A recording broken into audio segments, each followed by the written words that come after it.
Hey everybody, and welcome back to Business Club, where we bring you the latest business news and trends from around the world. So let's dive right in. Starting with OpenAI. OpenAI, the trailblazing AI studio that brought AI into mainstream conversation, is facing the financial crisis. The creator of ChatGPT, a popular AI chatbot, might soon face bankruptcy due to a staggering daily cost of $700,000 to keep their AI service running. Despite Microsoft's generous $10 billion funding, OpenAI's effort to monetize their AI product have not generated enough revenue to cover the expenses.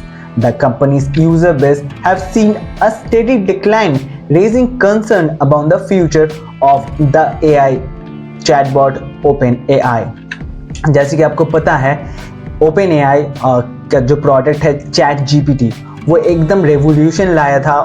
बहुत ज़्यादा सबसे world में सबसे ज़्यादा user base gain करने वाला सबसे जल्दी कंपनी जो है वो OpenAI का ChatGPT था। लेकिन जितना पिक्चर सामने से अच्छा दिखता है उतना पिक्चर है नहीं कंपनी के लिए, बिकॉज कंपनी को बहुत ज़्यादा स्ट्रगल करना पड़ रहा है अपने एक्सपेंसेस को मीट करने के लिए। प्रॉफिटेबिलिटी तो दूर की बात है, हर दिन AI प्लेटफॉर्म को मेंटेन करने के लिए $700,000 खर्च होता है।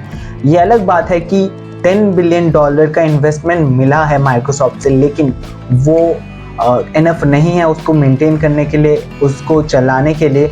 और ये देखना बहुत ज़्यादा इंटरेस्टिंग रहेगा, इतना पॉपुलर होने के बावजूद ये इतना स्ट्रगल क्यों कर रहा है। और एक न्यूज़ आ रही है, जो सैम ऑल्टमैन है उन्होंने कहा है कि जो यूज़र बेस है उस पर डिक्लाइन आया है। ये बहुत ज़्यादा सरप्राइजिंग बात है। एक तरफ तो हम बात कर रहे हैं कि कैसे चेंज कर देगा पूरे डायमेंशन को AI या ChatGPT, और दूसरी तरफ न्यूज़ आ रहा है कि जो एडॉप्शन है उतना फास्ट अभी नहीं है। पहले बहुत ज़्यादा फास्ट था, लेकिन अभी डिक्लाइन जा रहा है यूज़र्स में। तो किस तरह से ये चेंज लाता है और किस तरह से AI को पूरे ह्यूमैनिटी या जो कंपनी से किस तरह से अडॉप्ट करती है, किस तरह से यूज़ करती है, ये देखना काफ़ी इंटरेस्टिंग रहेगा। और ये न्यूज़ वाकई में काफ़ी ज़्यादा सरप्राइजिंग है। जो हमने सोचा था या जो पूरा वर्ल्ड सोचा है कि पूरे डिस्टर्ब कर देगा, लेकिन दूसरी ओर इसका एडॉप्शन स्लो हो रहा है। तो काफ़ी ज़्यादा इंटरेस्टिंग न्यूज़ है और काफ़ी ज़्यादा सरप्राइजिंग न्यूज़ है। देखते हैं डेवलपमेंट किस तरह से फ्यूचर में डेवलपमेंट होता है इस न्यूज़ पे। लेकिन अगर ये कंपनी OpenAI बैंक्रप्सी फाइल करती है तो AI की दुनिया में तहलका मच जाएगी, क्योंकि ये कंपनी थी जो कि लाइट दिखाती थी। ये कंपनी पहली कंपनी थी जो एकदम क्रेज़ ला दिया था AI की दुनिया में, जो कि ह्यूमैनिटी को और पूरे वर्ल्ड को दिखा दिया था कि AI का क्या पावर है। अगर ये बैंक्रप्सी फाइल करती है तो AI का फ्यूचर क्या होगा वो बहुत ही मुश्किल है कहना। किस तरह से AI का फ्यूचर बढ़ेगा, ये काफ़ी ज़्यादा चिंता की बात रहेगी जो AI प्लेटफॉर्म में काम कर रहे हैं या जो AI कंपनीज़ हैं। तो देखते हैं किस तरह से इसका डेवलपमेंट होता है future. Moving on to the next news. India introduces the Digital Personal Data Protection Act, granting individuals more control over their data while enabling data transfer abroad.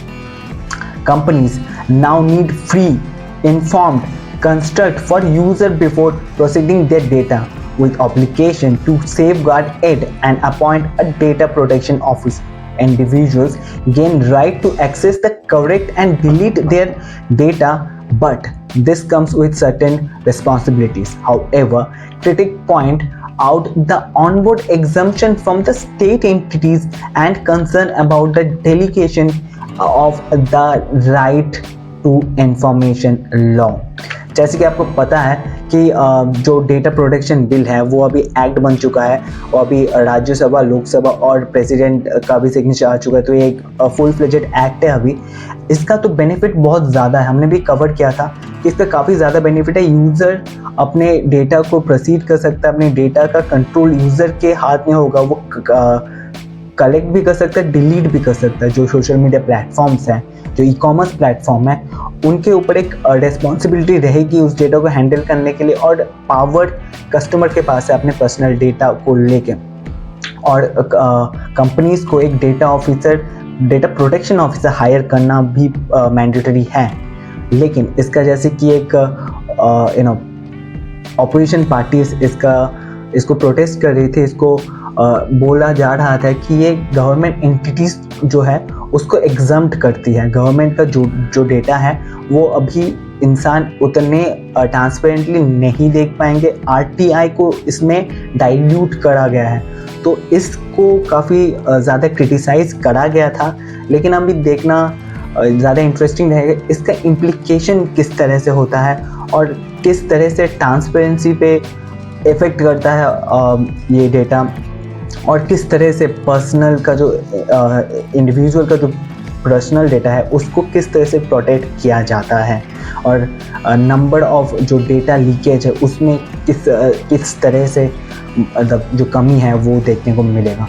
काफ़ी ज़्यादा इंटरेस्टिंग रहेगा और ये काफ़ी ज़्यादा रिक्वायरमेंट था इस बिल का, इस एक्ट का, और ये फाइनली आ चुका है।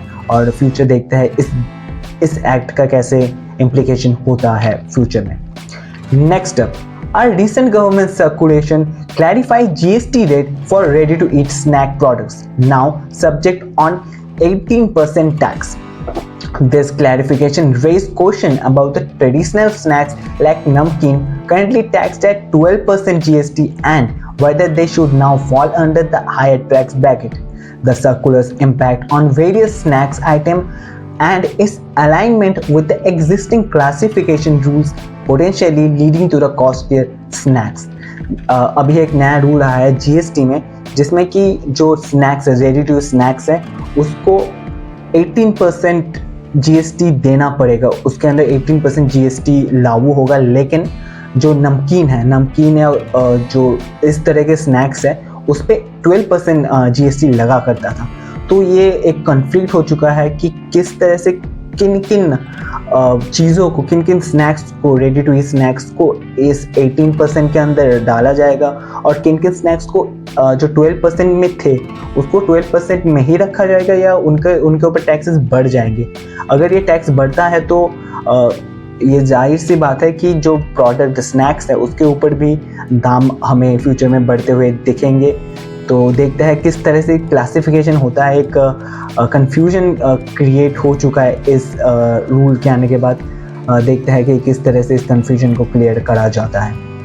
Shifting gears to the next news, individual earning from X ad revenue sharing plan may now face an 18% GST if their total income surpasses 20 lakh rupees annually. That tax applied not only on the revenue sharing earning from the X but also consider other sources of income like interest and rental income for the threshold calculation. The new GST rule affect the individual who earn revenue from the various sources including social media platform like X, formerly Twitter. एक news आ रही है कि GST council से आ रही है कि 18% GST लगेगा अब जो रेवेन्यू शेयरिंग जो X है, X मतलब जो ट्विटर था अभी X हो चुका है, तो उसके ऊपर जो रेवेन्यू शेयरिंग से पैसा मिलेगा, क्योंकि अभी जो क्रिएटर है उनको भी X पैसा प्रोवाइड करेगा एड रेवेन्यू शेयरिंग से, उसके ऊपर भी 18% जीएसटी लगेगा। लेकिन अगर आपका monthly income 20 lakh rupees, monthly नहीं sorry annually income 20 lakh rupees से ज़्यादा होता है तभी आपको 18% जीएसटी देना पड़ेगा। और जो इंटरेस्ट भी आप कमाओगे उस सोर्स से like interest and rental income जो भी मिलेगा थ्रेशोल्ड कैलकुलेशन उस पर करा जाएगा। तो ये एक जो बोलते हैं ना कि डिजिटल प्रोडक्ट्स थे वो एग्जम्प्ट करे थे, सॉफ्टवेयर प्रोडक्ट्स या जो क्रिएटर है उनको एग्जम्प्ट करा जा रहा था, वो इजीली टैक्स की छूट ले पा रहे थे। लेकिन अब से ये नहीं होगा, अब से जीएसटी काउंसिल 18% चार्ज करेगा। लेकिन एक अच्छी बात है कि छोटे क्रिएटर से नहीं लिया जाएगा, जो बड़े बड़े क्रिएटर हैं जो कि सालाना 20 लाख रुपए कमाते हैं एक्स से, या पहले उसको ट्विटर कहा जाता था, उससे उनके ऊपर ही 18% जीएसटी लगेगा। Moving on, the Delhi High Court has granted a stay on income tax proceeding against NGO Oxfam India. The NGO challenged the notice and order issued by Income Tax Department seeking compensation for losses. The court's decision came after a survey was conducted on the NGO leading to the proceeding for the year 2016 and 2017. जैसे कि आपको पता है Oxfam India एक नाम NGO है, एक जाना एनजीओ है, बड़ा एनजीओ है, उसके ऊपर इनकम टैक्स का प्रोसीडिंग लगा था, उसके ऊपर इनकम टैक्स चार्जेस लगा था, जो कि एक केस था 2016-2017 में। लेकिन ये अच्छी बात है एनजीओ ऑक्सफैम के लिए कि वो जो पिटीशन है या वो जो केस है उसको होल्ड करा गया है, उसको उस पर स्टे लगाया गया है हाई कोर्ट ऑफ दिल्ली द्वारा। तो देखते हैं, क्योंकि बहुत सारे कन्फ्यूजन है कोविड 2019 में भी कुछ एनजीओ थे, उसमें फॉरेन फंडिंग के कुछ थे कि उसमें रेस्ट्रिक्शन लगाए गए थे गवर्नमेंट ऑफ इंडिया द्वारा। तो ये देखना काफ़ी इंटरेस्टिंग रहेगा कि अगर इन एनजीओ पे क्या इफेक्ट पड़ता है और किस तरह से ये एनजीओ इंडिया में फंक्शन करते हैं अब से।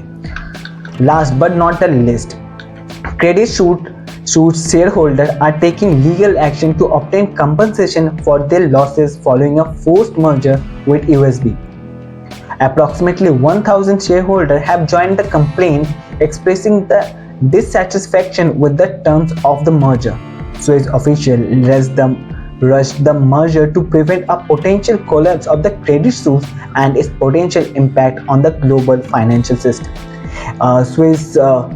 क्रेडिट स्विस जो है वो एक कंपनी, मतलब अच्छी बड़ी कंपनी है, एमएनसी कंपनी है, लेकिन उसका मर्जर जो है यूएसपी के साथ हुआ है, लेकिन वो फोर्स मर्जर था, मतलब शेयर होल्डर्स का परमिशन है, शेयर होल्डर्स से उतना डिस्कशन नहीं करा गया, उनको उतना इन्फॉर्म नहीं करा गया था।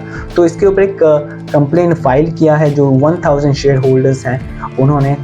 ये देखना काफ़ी इंटरेस्टिंग रहेगा कि किस तरह से क्रेडिट स्विस जैसी कंपनी जो कि अभी मर्जर हो चुके हैं यूएसपी के साथ, उस पर क्या इम्पैक्ट पड़ता है और उनको कंपनसेशन मिलता है या नहीं।